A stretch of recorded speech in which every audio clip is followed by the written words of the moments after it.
Enfin voilà, moi j'ai prêté quand même 4 500 €. Donc en fait, ils pensaient que c'était un don et que c'était pas un prêt. Mais non, Ah bon? Mais pourquoi ils non, un pensaient don, ça? quand on donne, on donne. On n'en parle plus, on donne, on donne. Ben oui. Mais un prêt, voilà. Donc c'est vrai que quand on prête, eh ben, on s'attend normalement, logiquement, à ce que la personne à qui on a prêté l'argent puisse tenir ses engagements, honorer sa créance et rendre ce qui lui a été prêté. J'ai réclamé justement ce qui m'était dû. Et puis, n'ayant pas de réponse positive et ayant, comment dirais-je, traversé une énorme tempête d'embrouilles et de colère et de dénigrement, d'être sali comme j'ai été sali par ces personnes-là. C'est-à-dire, qu'est-ce qui s'est passé?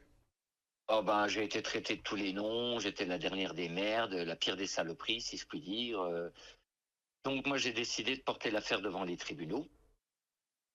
Ah, Donc carrément. ouais, je les ai convoqués au tribunal. Et le tribunal, alors, raconte-nous, parce que aujourd'hui, visiblement, quand des gens comme ça te doivent de l'argent, Ouais. c'est pas si facile que ça de, de les faire passer devant le tribunal. Comment tu t'es débrouillé par rapport à Bah, ça?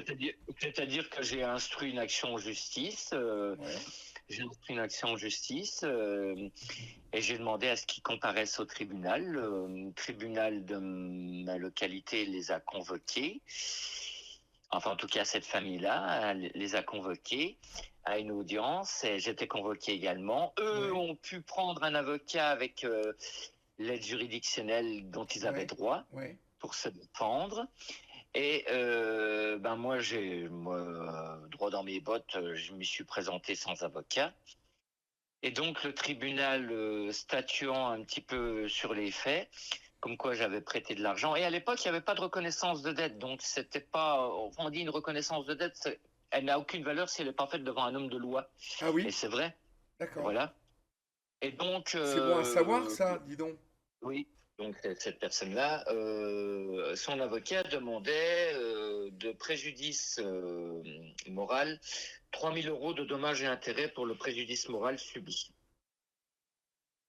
du Comment fait que ça? j'avais du fait que j'avais réclamé cet argent-là, ça l'avait beaucoup affecté et donc il demandait un préjudice moral que je sois condamné à verser 3 000 € à ces D'accord. personnes-là. Donc C'est-à-dire que déjà qu'il toi, m'avait, t'avais prêté de l'argent et en plus, on t'en c'est ça, réclamait pour préjudice moral. c'est ça, déjà qu'il m'avait spolié de 4 500 €, que j'étais Elle là est à une énorme, époque quand celle-là. ils avaient besoin de moi. Ah bah oui, oui, oui, que j'ai été à une époque, j'ai été là quand ils avaient besoin de moi. Enfin voilà. Donc voilà à quoi j'ai été condamné.